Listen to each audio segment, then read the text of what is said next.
Recording is on. Bueno, pues muy buenos días a todos. Voy a dar una pequeña introducción o brevario sobre esta serie.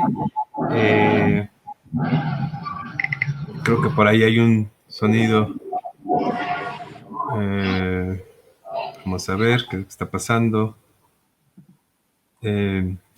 Ok, bueno, pues esta serie es la serie 9 de Viral. Muchísimas gracias por estar aquí y por asistir a las series. Realmente lo aprecio muchísimo, lo apreciamos muchísimo.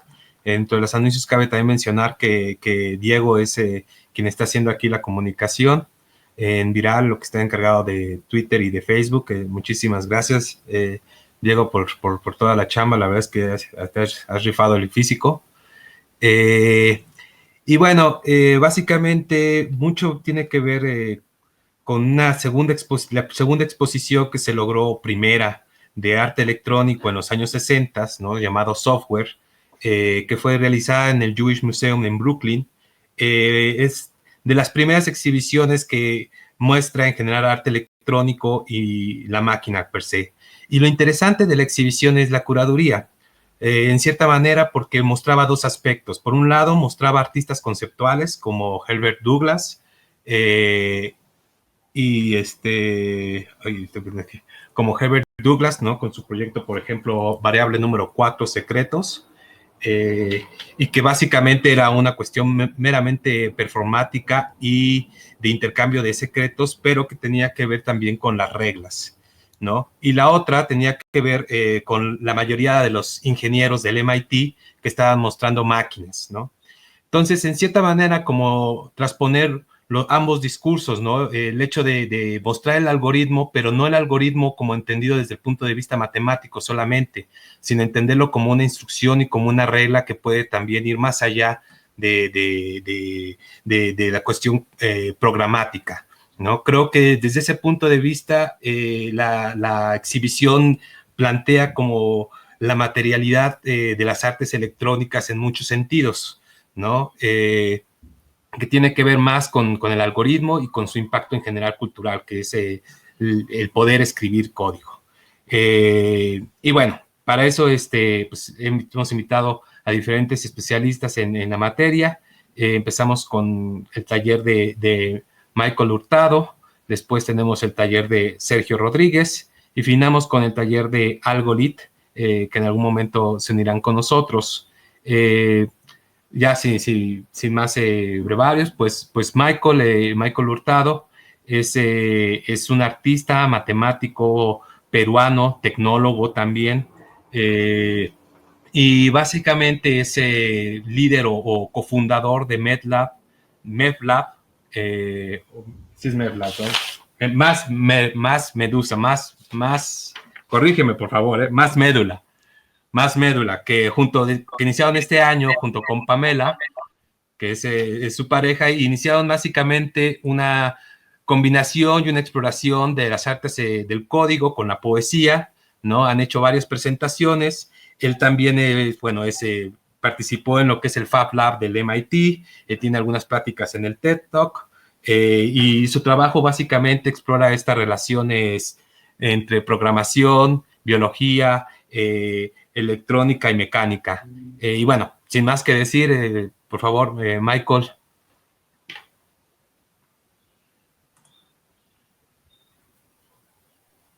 Muchas gracias, Vinicius. No sé si me escuchan bien. Bueno, yo he preparado para esta sesión, digamos, de Viral Imagina, un tema que me apasiona mucho, que tiene que ver con el código, con el uso del código, pero desde un punto de vista más poético y también con la creación poética, pero desde un punto de vista del código, ¿no? O sea, como el ida y vuelta. Entonces, para poder comenzar, voy a compartir mi pantalla, así que voy a tener que cerrar aquí la cámara, ¿no? Solamente quería saludarlos, quería verlos. Voy a usar mi computadora, así que, a ver.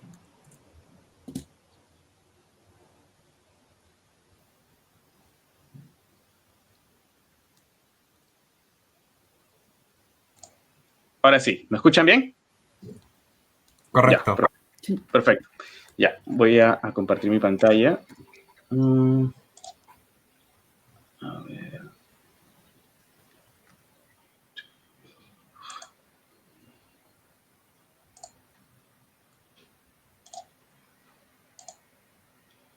Ya está.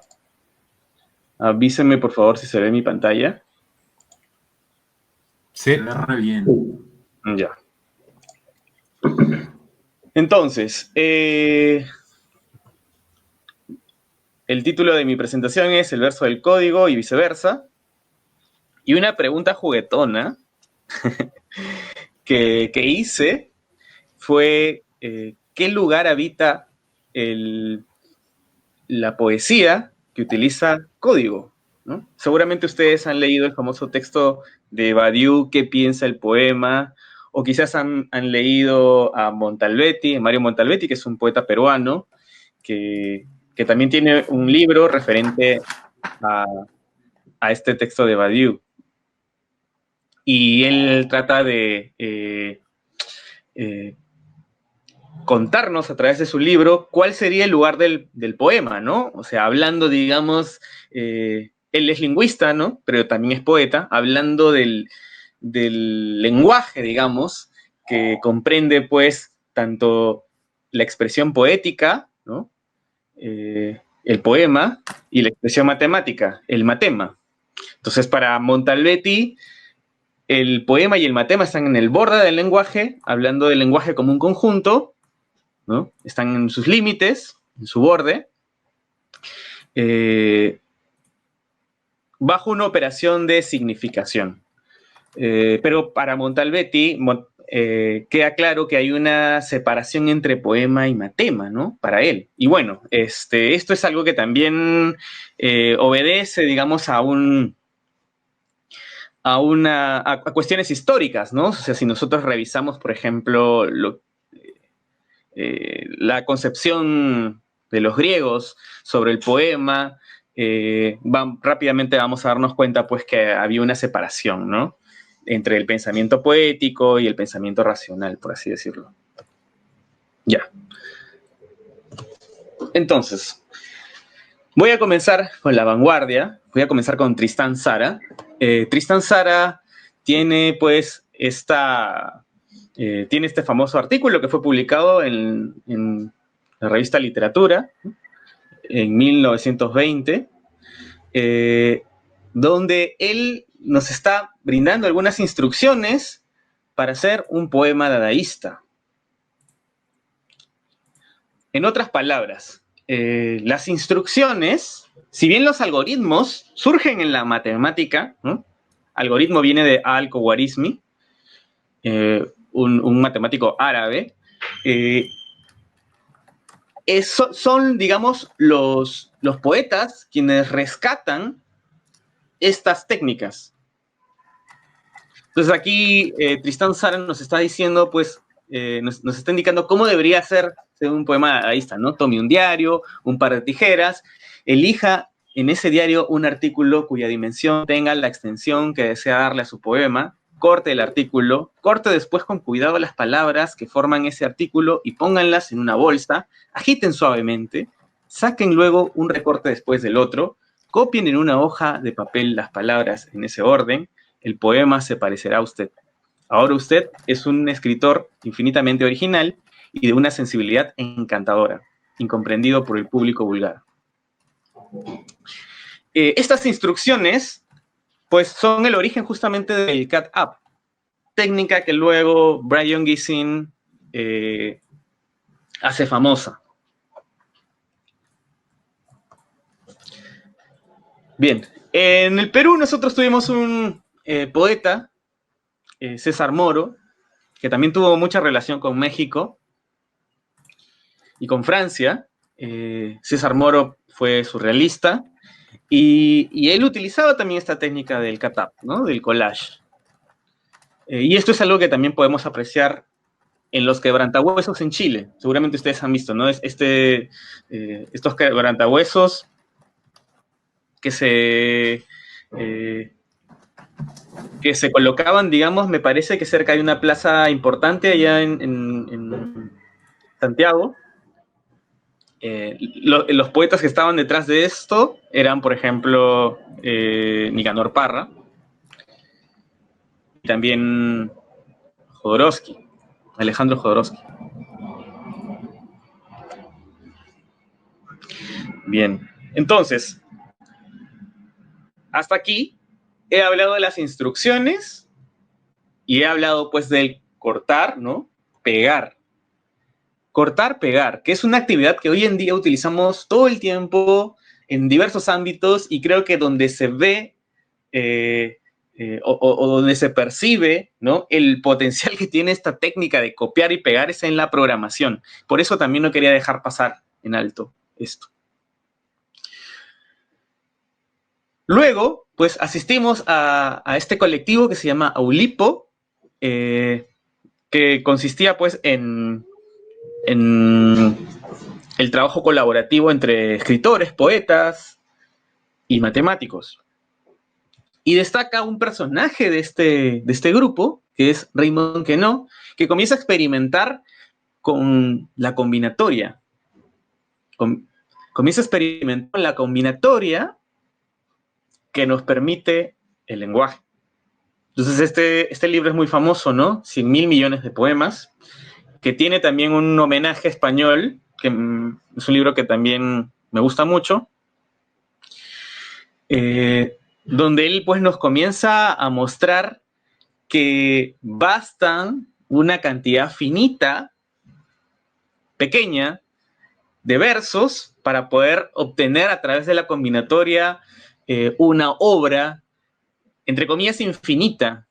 Digo entre comillas porque si uno intentara leerla, pues nos tomaría más tiempo que la edad que tiene el universo. Si tuviéramos que, o sea, si quisiéramos leer todas las combinaciones, a eso me refiero. Pero esta pieza fue inspirada, pues, en este tipo de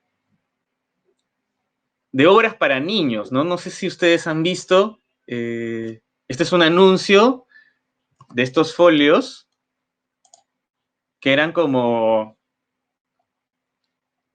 unos cuadernos para niños donde uno pues podía ir a través de las combinaciones, podía obtener distintos personajes.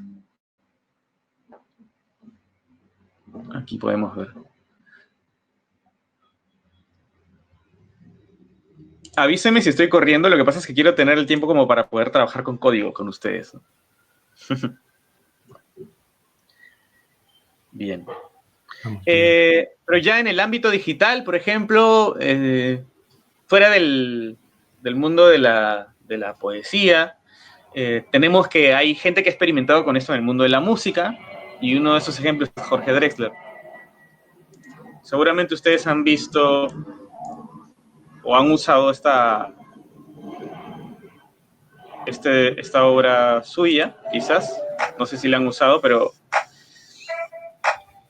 todavía se puede descargar. Y a mí me encanta porque Drexler me parece que es un tipo que ha estudiado muchísimo, por ejemplo, la décima, y también es consciente de la musicalidad que tiene la escritura y también de estas características permutativas que tiene el lenguaje.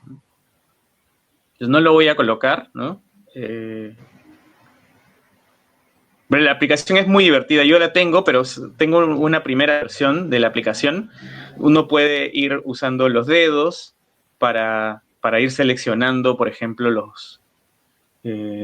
las estrofas. Tiene un mismo ritmo de fondo.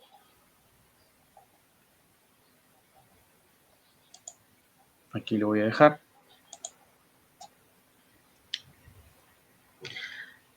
Entonces, por un lado tenemos el cortar, pegar, copiar.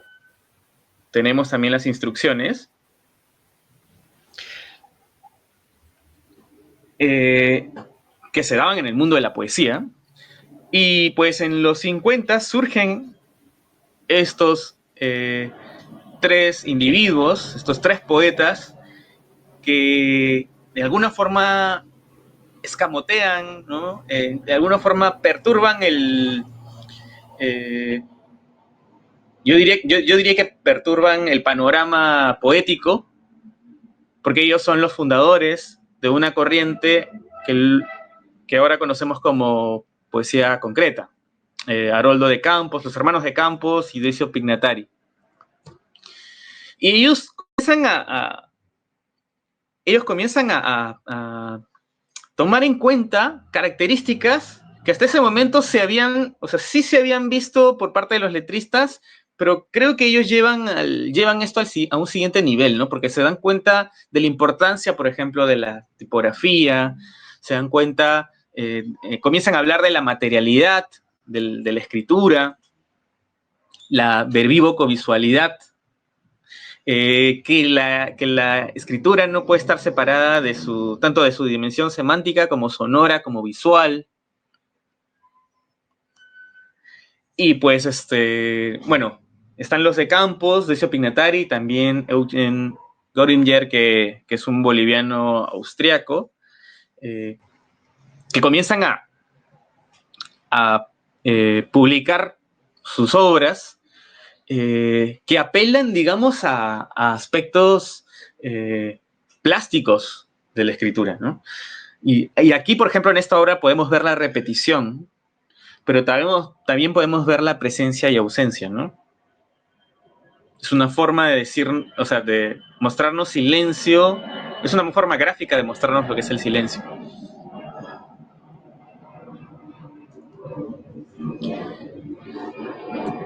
Y aquí podemos ver, por ejemplo, que Eugen comienza a jugar con la sonoridad. Low, row, show, low.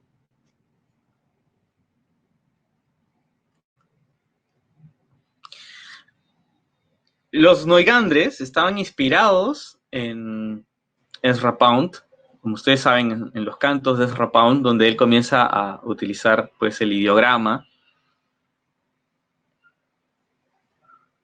Y es a través, digamos, de estas referencias que ellos comienzan a experimentar con la dimensión plástica de la escritura. Y comienzan además, a resentir en su obra las características de otros medios. Por ejemplo, en este caso, estamos viendo esta pieza de Decio Pignatari, que alude pues a otro medio como el film, ¿no? Las películas, el cine. Entonces, este es un efecto de zoom muy característico en el video.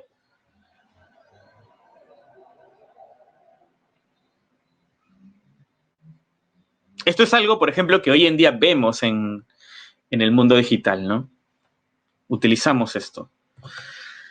Bien, hasta aquí la parte, digamos, analógica, digamos, de la poesía. Pero ¿qué hay de aquella poesía que ya comienza a utilizar nuevos medios electrónicos, la computadora?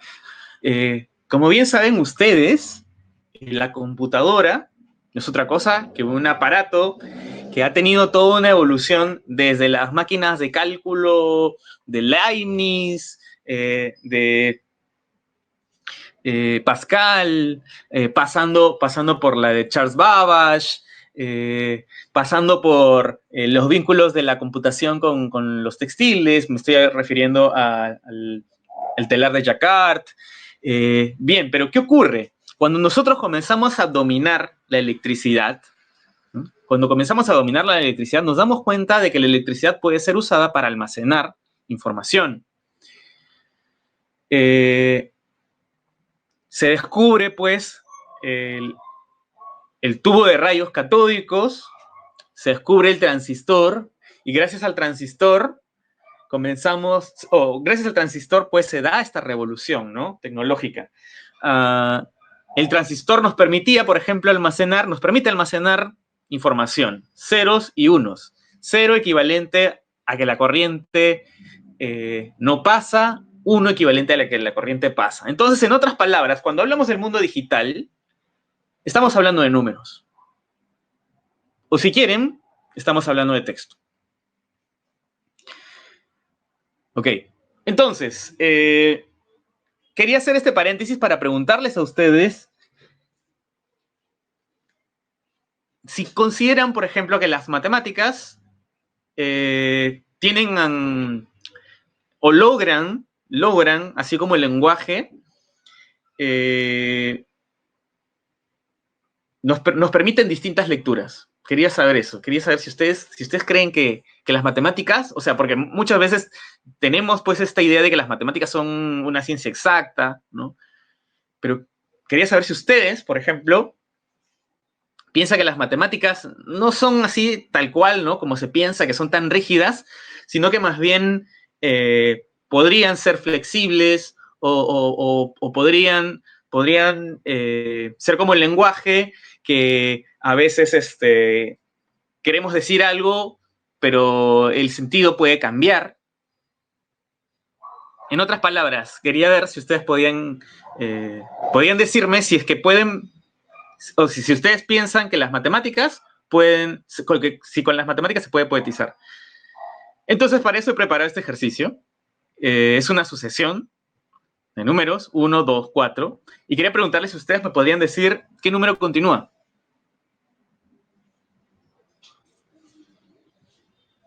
¿Qué número continúa? El 5, ¿no? El 5. ¿Por qué el 5?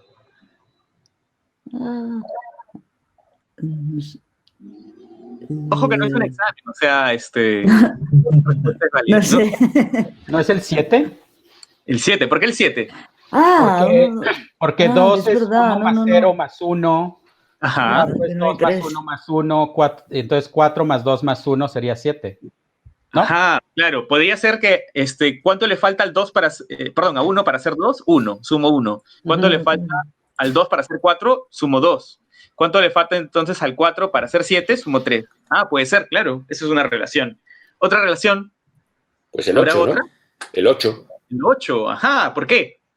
Porque la suma de 1 más 1 da 2, la suma de 2 más 2 da 4 y la suma de 4 más 4 da 8. Ajá, perfecto. Entonces tenemos dos respuestas. Entonces, ¿cuál? Tenemos 7 y tenemos 8. ¿Cuál de las dos es la respuesta entonces correcta, digamos? Quizás bajo una óptica, yo diría, más racionalista, diríamos, no puede ser, ¿no? Tiene que haber una respuesta. O sea, si pensamos que las matemáticas son así de exactas, uno diría, pero debería haber una respuesta, ¿no? ¿Cuál es finalmente la respuesta? De hecho, algo que a mí me gusta de las matemáticas, que quizás se ve muchísimo en el lenguaje, ¿no? Porque, pues, cuando uno escribe un verso, puede ser entendido de distintas formas, ¿no? De ahí que hablamos de que a veces el poeta busca, pues, dislocar el sentido. También ocurre en las matemáticas, ¿no? De hecho, hay una página donde ustedes pueden introducir esos números y ver que no son las únicas secuencias, ¿no? O sea, pueden haber muchos otros números que continúan. Pero con este ejercicio quería mostrarles eso, ¿no? De que quizás no son tan rígidas como pensamos. Y de allí que los números también puedan servir, pues, para poetizar. Y de hecho esto es algo que también algunos poetas descubrieron, ¿no? O sea, yo les mostré el trabajo antes de los Oulipo, pero en Latinoamérica, digamos, que tenemos a un gran representante de este tipo de poesía, que es Edgardo Vigo, de Diagonal Cero, que él tenía pues sus poemas matemáticos.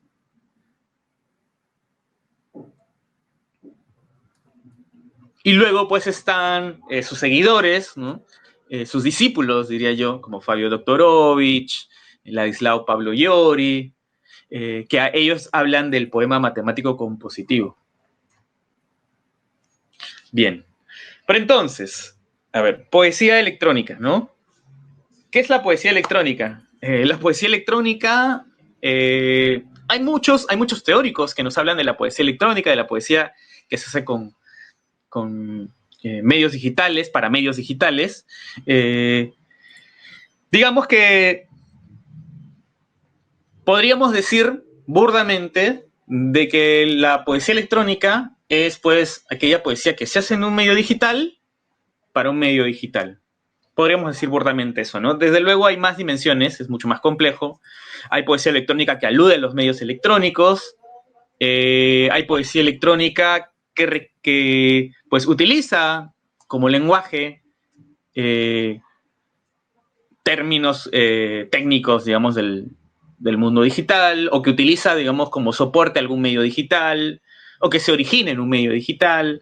O sea, hay muchas dimensiones. No quiero entrar ahorita a debatir esto, pero lo voy a necesitar porque yo me voy a centrar en la poesía que utiliza código, ¿no? Entonces, hay una institución que se encarga justamente de congregar a aquellos escritores que quieren trabajar con estos medios electrónicos, que es Elo. Les recomiendo que visiten la página de Elo. Y Elo también tiene una colección de literatura electrónica, y dentro también tiene, pueden encontrar también poesía electrónica. Digamos que la primera obra de poesía, perdón, de literatura electrónica es Cartas de Amor, de Christopher Strachey, es del 52, y Christopher era amigo de Alan Turing. Seguramente ustedes conocen a Alan Turing por la película El Código Enigma, quizás, o porque han leído de cómo este matemático, que es el padre, digamos, o uno de los padres de la inteligencia artificial o de la computación teórica, Christopher Strachey era un investigador, era un científico, y como saben ustedes, pues las computadoras, desde sus orígenes, siempre estuvieron ligadas a la academia. Siempre estuvieron ligadas a los institutos de investigación. Entonces, ¿no? Es entendible de que las primeras muestras de escritura estén vinculadas a gente que proviene o bien de las ciencias o bien de las ingenierías. Entonces, quería mostrarles cómo es la obra de Christopher Strachey, porque, bueno, es una obra que ya se perdió, pero sin embargo han tratado de rescatarla. Es una obra generativa. Cada vez que yo actualizo, por ejemplo, se genera una nueva carta de amor. Y como ven, lo que hace básicamente es utilizar, pues, combinatoria, ¿no? O sea, elijo algunos términos y de acuerdo a eso construyo mi carta de amor. Esto es algo que a mí me permite hacer el medio digital, ¿no? Digamos que lo que nosotros veíamos en la vanguardia y en una etapa previa, digamos, al uso ya de las computadoras, era pues estos intentos de los poetas por poder utilizar otras dimensiones, ¿no? de la escritura. O sea, más allá de que el tiempo está inmerso, digamos, en el poema, o que a través del lenguaje uno puede, pues, hablar ya de la dimensión temporal, la dimensión espacial era algo que se comienza a vislumbrar, ¿no? En la vanguardia, pero ya es con el medio digital que uno puede aprovechar esto al máximo. Ok.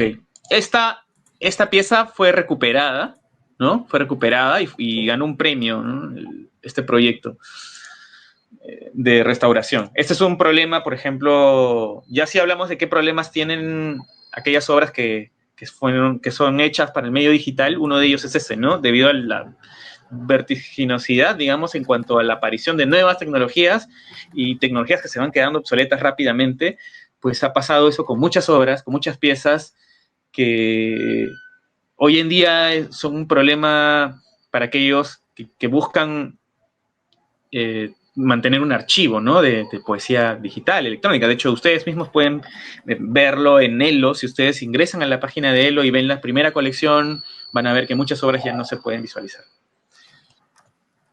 Bien. Disculpa, entonces, ¿sabes cuál era el soporte original de Love Letters? Eso es algo que sí. nunca he sabido. Sí, lo que pasa es que más bien él usaba una máquina que escribía, ¿no? O sea, que dejaba su impronta en el papel, ¿no? O sea, el procesamiento eran máquinas que eran electromecánicas, era una máquina electromecánica, pero para poder visualizar, como no tenías un monitor, digamos, ¿no? Estamos hablando del 52, se escribía. De hecho, las computadoras de principios del siglo pasado usaban, pues, ese como graficadores, ¿no? Entonces generaba un papel impreso. Exacto, sí. Era en Ferrari Mark I, Mark I. Uh-huh. Gracias. Que también es de las primeritas computadoras, creo, si no mal recuerdo. Entonces, hay toda una cronología que me parece pertinente, ¿no? Mostrarla. Esto lo pueden encontrar en el libro Media Poetry de Eduardo Kac, que también es uno de los teóricos importantes, digamos, tanto de la poesía electrónica, como del arte robótico, como del bioarte.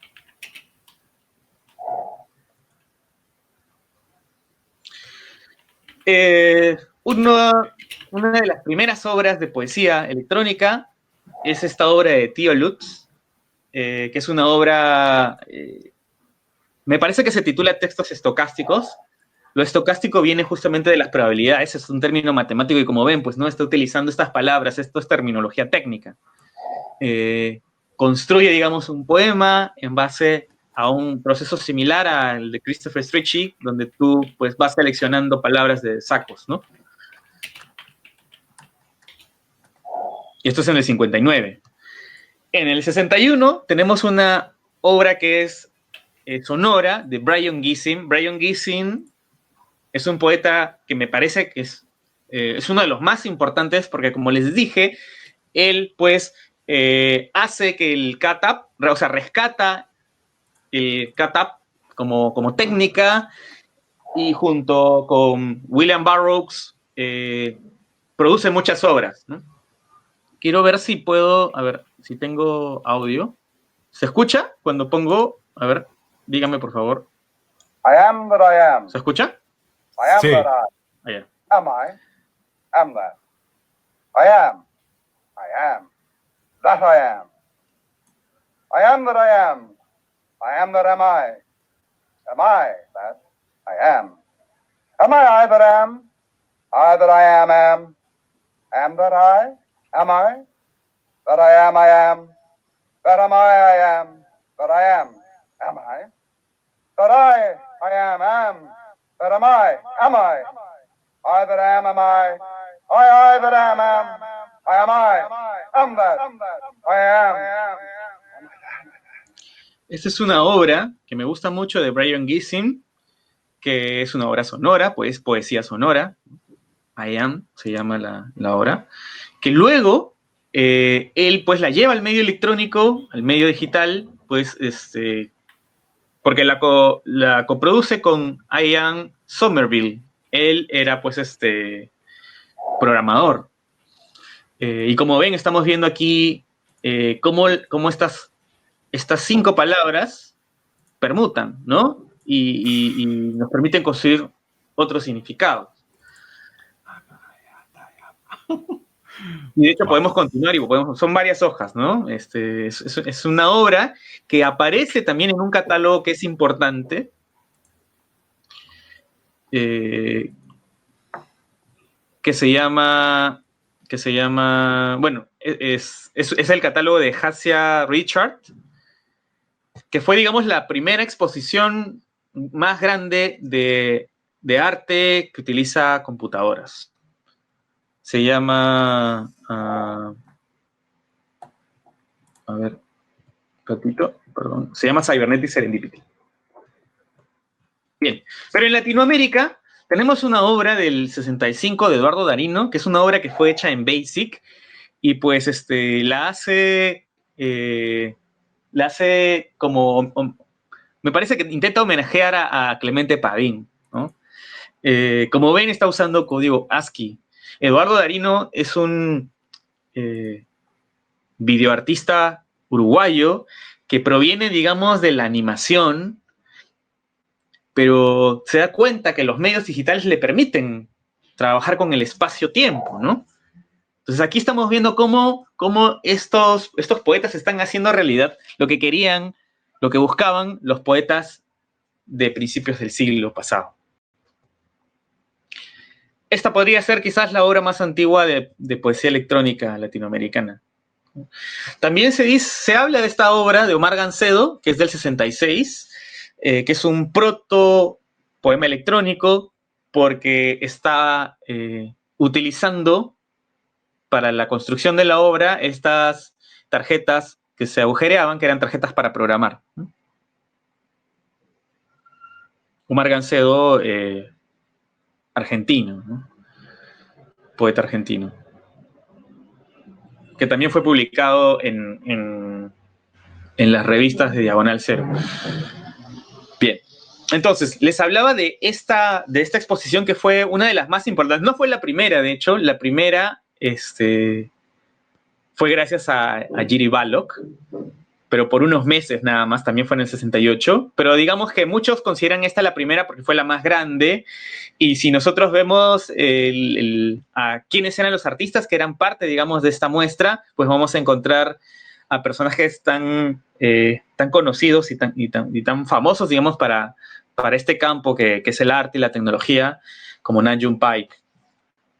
También hacen mención a John Cage. Pero lo que más me gusta de este catálogo es que uno puede ver aquí, pues, algunos eventos importantes donde destacan justamente una línea temporal, digamos, del desarrollo de la computación y también de la cibernética, ¿no?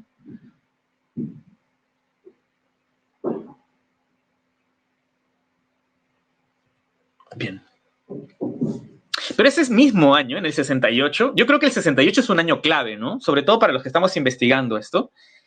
En el 68 se presenta en una demo, que hoy es conocida como la madre de todos los demos, una serie de tecnologías que hoy en día, pues, para nosotros son revolucionarias, ¿no? O bueno, ya no lo son tanto porque ya nos hemos acostumbrado a ellas, pero pues se mencionan tecnologías como, por ejemplo, los procesadores de texto, las hojas de cálculo, y déjenme mostrarles el video para que lo vean. If in your office, you as an intellectual worker were supplied with a Esto fue el 9 de diciembre del 68. computer that was alive for you all day and was instantly responsive, instantly responsive to every action you had, how much value could you derive from that? Well, this basically characterizes what we've been pursuing for many years. Esta presentación fue realizada solamente ingenieros, ¿no? Digamos que de los mejores ingenieros de ese momento en Estados Unidos. Fue un público limitado. Pero la cantidad de herramientas y conceptos que se presentaron aquel día, ¿no? Creo yo que son los que hoy en día, pues, nos han permitido esta explosión, digamos, de tecnologías o de interrelaciones entre poesía y medios digitales, o arte y medios digitales. Y en aquella época se presentó, pues, el 68, los procesadores de textos, los editores de documentos. Como ven aquí, esto es algo que nosotros, pues, ahora vamos a usar, o bueno, nosotros ya usamos esto, ¿no? También se presentó esta técnica del copiado y el pegado, ¿no? Copiar-pegar. Como ven, ya existía el mouse en esa época, estamos hablando del 68. Ahí pueden ver el teclado, cómo era.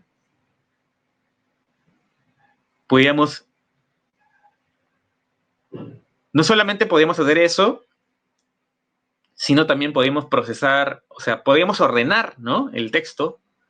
Aquí se presentan las listas, cómo se organiza la información y cómo se reorganiza.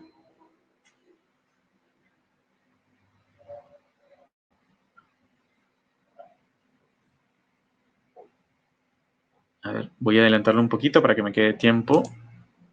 También los hipertextos, hipervínculos, que dan pues también a otros tipos de poesía electrónica, ¿no? El hipervínculo, la poesía electrónica hipertextual. Y aquí podemos visualizar cómo visualizaban ellos o cómo entendían que debería ser, ¿no? Estos caminos de acceder a una página web. También la colaboración en tiempo real, ¿no? La colaboración en tiempo real. Ahora que usamos servicios cloud para poder trabajar con personas que están a distancia, ¿no? Esto pues se presentó el 68, como veían, ya existía. Y también la videoconferencia, esta tecnología que estamos usando ahorita para poder sostener este taller, ya existía en el 68, como ven, ¿no? Inclusive se podía ver a la persona a través de la cámara. De manera tal, pues, que muchas de las tecnologías que quizás para algunos son novedosas, porque la pandemia ha obligado, por ejemplo, que al menos en países como el mío, la gente ahora tenga que trabajar a distancia, ¿no? Teletrabajo, recién estén enterándose de que esto existe, de que estas herramientas existen. Y ese día también se presentó, pues, digamos que el precursor de lo que es Internet, ¿no? ARPANET. Entonces, por eso se llama la madre de todos los demos, por la gran cantidad de tecnologías que se presentaron, que luego, pues, resultaron ser la base de la civilización que hoy conocemos.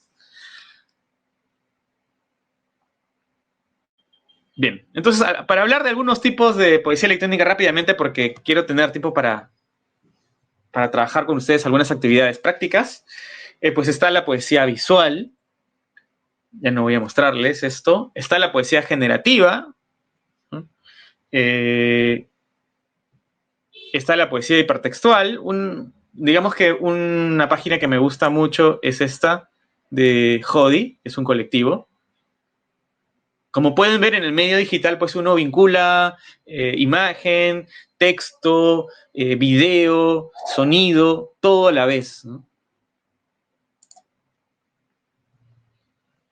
Está la poesía hecha por bots también, ya hablando de la poesía, de los vínculos de la poesía y las redes sociales. Y bien, ya, este personaje es importante, ¿no? Larry Tesler. Larry Tesler es un personaje importante porque él, pues, es el creador del copiar, pegar, ¿no? Cortar. Y como ustedes saben, uno de estos poetas, de estos teóricos, que es Kenneth Goldsmith, él dice, por ejemplo, de que el fundador de su escuela es Larry Tesler, ¿no? Quería incidir en esto porque los programadores hoy en día utilizamos todo el tiempo el copiar, pegar, ¿no? Pero que es una actividad que también se está utilizando en medios creativos.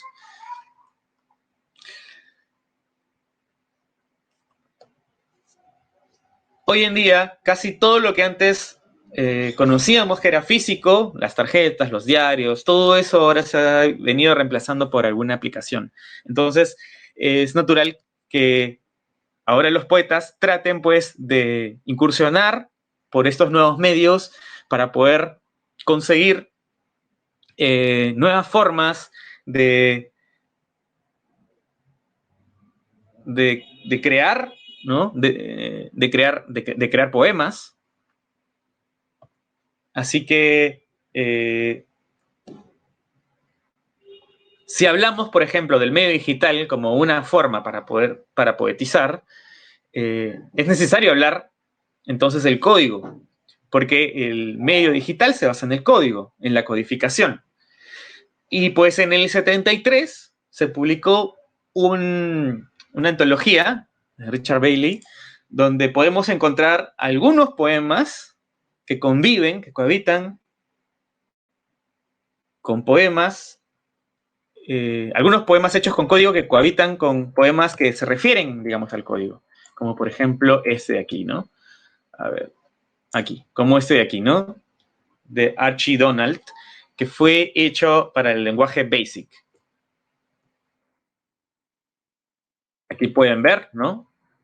Entonces, ya el poema, para algunos de estos poetas, no es el resultado, sino el poema es el código como tal. Ahora, nosotros podemos copiar este código, llevarlo a un emulador o un simulador del lenguaje BASIC y ver que efectivamente pues, todavía funciona, ¿no? Ok.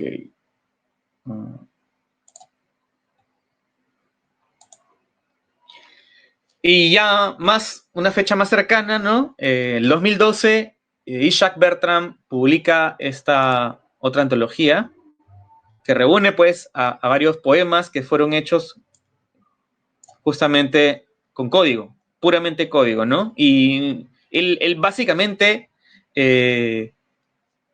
lo que hace es colocar el código fuente, ¿no? Eso se conoce como código fuente. Entonces acá pueden ver el código fuente en Processing, ¿no? De Alejandro Corredor. Aquí pueden ver el código fuente en C++. Aquí pueden ver el código fuente en HTML. El código fuente en JavaScript. El código fuente en C++, en Python.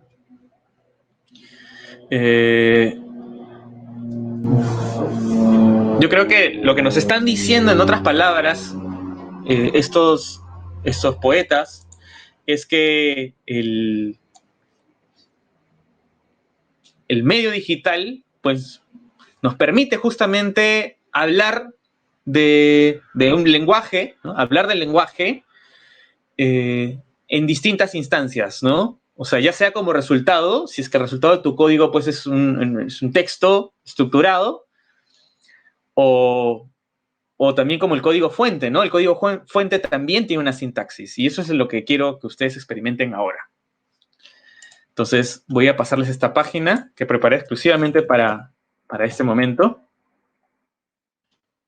A ver, déjenme pasárselas por el chat. ¿Dónde está el chat? El lado izquierdo inferior es enero. Sí, ya lo vi. Aquí está el chat. A ver, dice... ya. Se los acabo de enviar. Avísenme, por favor, si pueden entrar. Sí, ya estamos ahí. Ya. Entonces,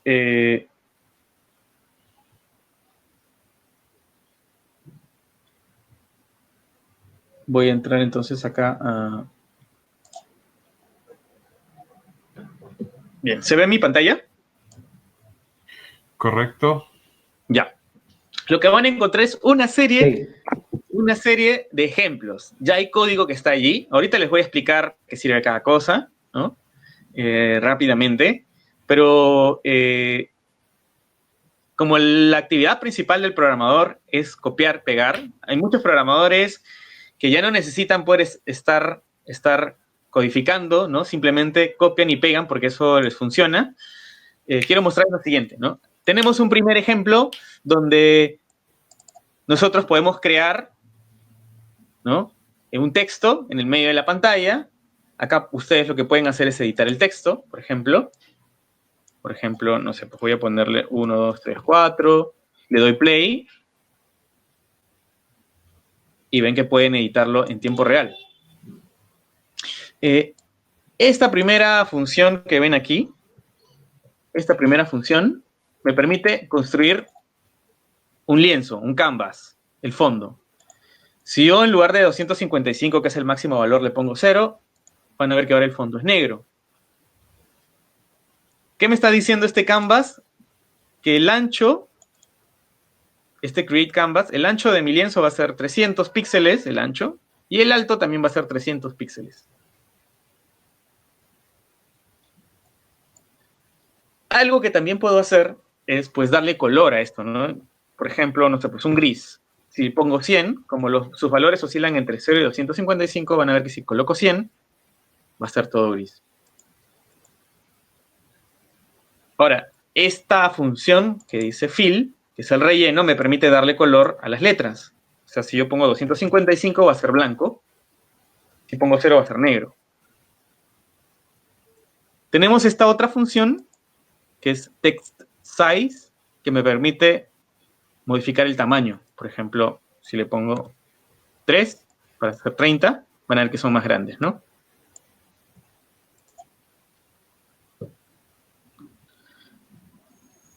Bien, pero todos estos ejemplos, bueno, este ejemplo de aquí, mejor dicho, es estático, ¿no? Como ven, es estático. Los siguientes ejemplos ya tenemos movimiento. Por favor, siéntanse libres de editarlo. Edítenlo. Esta función text es justamente la que me permite visualizar el texto que he colocado. Estos dos números son sus coordenadas, o sea, dónde es que se va a dibujar. O sea, es como el origen, digamos, está en el extremo superior izquierdo. Entonces, si uno quiere saber desde dónde comienza este 100, desde dónde cuenta, va al extremo superior izquierdo y luego cuenta 100 píxeles hacia la derecha y luego 140 píxeles hacia abajo. Para mostrárselos, pues voy a ponerle aquí 0, para que vean. ¿Ven? Ahora se movió 0 píxeles hacia la derecha y luego bajó 140 píxeles hacia abajo. O aquí 50. Y ahora se movió al 0,50.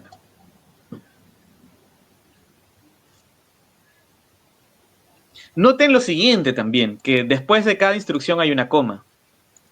Eso me sirve para decirle a la computadora de que la instrucción termina allí. Como ven, tenemos también dos funciones, una que dice setup y otra que dice draw.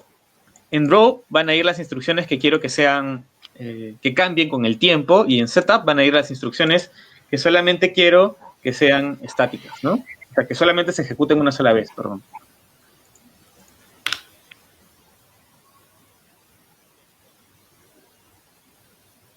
Luego tenemos otro ejercicio, que acá yo utilizo una función que se llama mouse X, las 5 primeras letras, o sea, el de mouse con minúscula y la X con mayúscula. Van a ver que lo que hace esta función es capturar la posición del mouse en el eje horizontal, y la otra, el mouse Y, captura la posición del mouse en el eje vertical, y miren lo que pasa, ¿no? Cuando yo paso mi cursor encima, puedo pintar. ¿Cuál es la diferencia con el código anterior? Ahora yo estoy usando esta función que era draw. Si quieren borrar, pues le dan stop y luego le dan play de nuevo.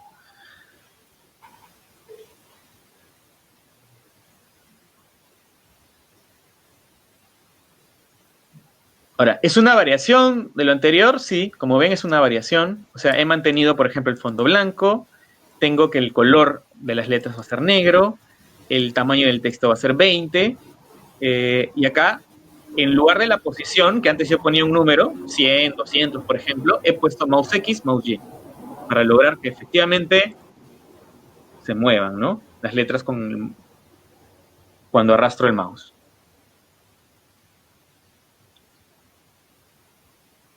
¿Hasta aquí hay alguna pregunta? Ok, entonces continuamos con el siguiente. Y ahora, por ejemplo, en lugar de pintar, miren lo que está pasando. Ahora más bien las palabras solamente siguen el cursor. ¿Qué ha pasado? ¿Cuál es la diferencia con el caso anterior? La diferencia con el caso anterior es que aquí, este background que me servía para pintar el fondo, era estático, o sea, está en la primera función, que es setup, solamente se ejecuta una vez, y aquí se está ejecutando siempre, o sea, siempre está borrando el fondo. Para mostrárselos, voy a copiarlo acá, voy a pegarlo aquí, y lo voy a ejecutar, para que vean. ¿Ven?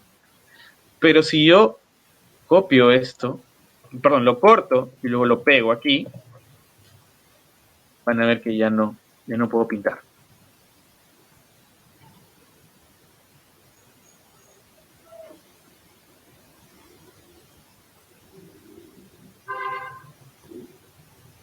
Bueno, ¿qué más puedo hacer? Bueno, así como mouse X, mouse Y, hay otra función que se llama random, y con esta función yo puedo yo puedo hacer que las palabras aparezcan aleatoriamente, ¿no? Es una función que básicamente me entrega un número aleatorio, ¿no? Si pongo random 500 es porque me va a entregar un número aleatorio entre 0 y 500.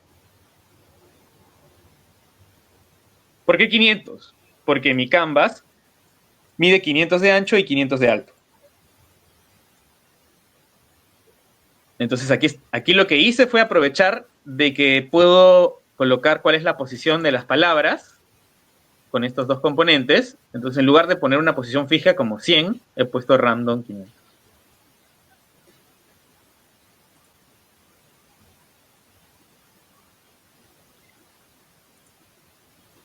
¿Qué más? También podemos jugar con el color de estas palabras, ¿no? Y con el ancho. O sea, con el tamaño, como ven aquí, ¿no? He utilizado una función que se llama seno, que es todo esto de aquí. Esta función lo que hace básicamente es contar cuántos frames, porque lo que estamos viendo es imagen en movimiento, ¿no? En realidad son frames.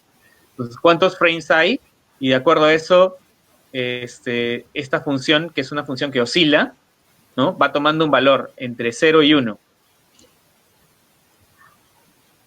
Entre 0 y 1. Entonces, como está tomando un valor entre 0 y 1, sus valores, como ven aquí, pues son, mínimo es 128, máximo van a ser más o menos los 255, ¿no? O sea, blanco y negro, ¿no?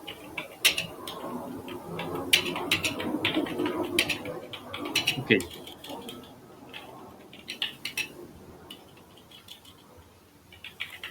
Y también hay otras funciones, como ven aquí, que me permiten, por ejemplo, alinear el texto. Aquí, si uso text align, puedo alinearlo a la izquierda. Si uso text align center, puedo alinearlo al medio. O text align right, puedo alinearlo a la derecha, ¿no? En este otro ejemplo pueden ver que ahora yo utilizo otra función que se llama text leading, donde yo estoy, por ejemplo, diciéndole cuál va a ser la distancia entre los textos, ¿no? Esto es como decirle la distancia entre línea y línea, ¿no? Ahí está. Aquí hay otro ejemplo donde yo simplemente estoy modificando el tamaño, como ven aquí. Este es solo el tamaño. Acá hay otro ejemplo. Este ya es un ejemplo un poco más complejo, ¿no? Porque estoy tomando una porción del texto. Aquí yo defino el texto. Tomo una porción de ese texto y le voy diciendo que vaya apareciendo poco a poco.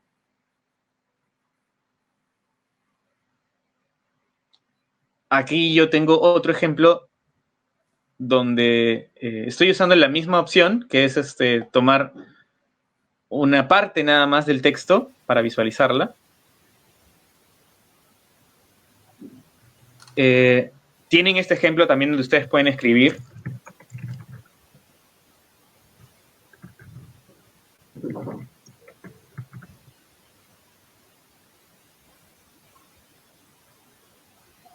Y también está que no quería dejar de ponerlo, porque aquí ya estamos trabajando con combinatoria.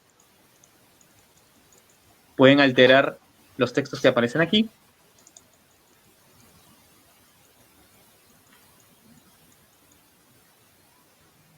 Y bueno, no sé si tenemos tiempo para hacer al menos uno desde cero, Vinicius. Híjole, yo eso es lo que iba. Yo creo que ya se nos acabó el tiempo. Disculpa mucho, Michi. Ya, no te preocupes.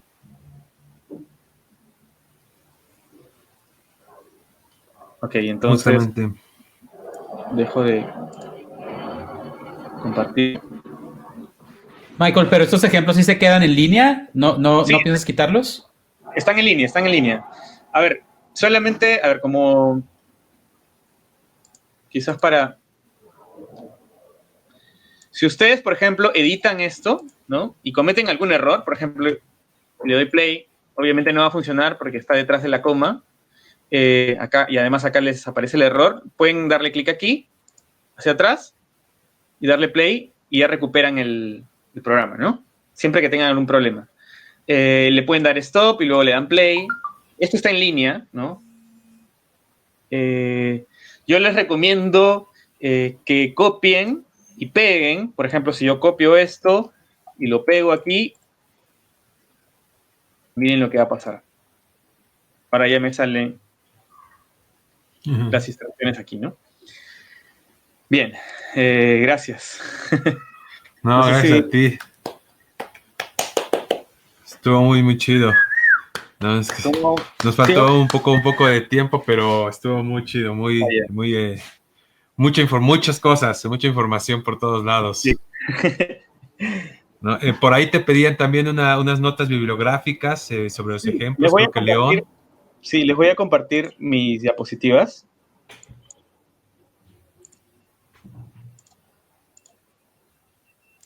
A ver. Y bueno, chicos, apliquen ahora sí que la ingeniería inversa y experimenten el código, no va a pasar nada, la computadora no se va a echar a perder.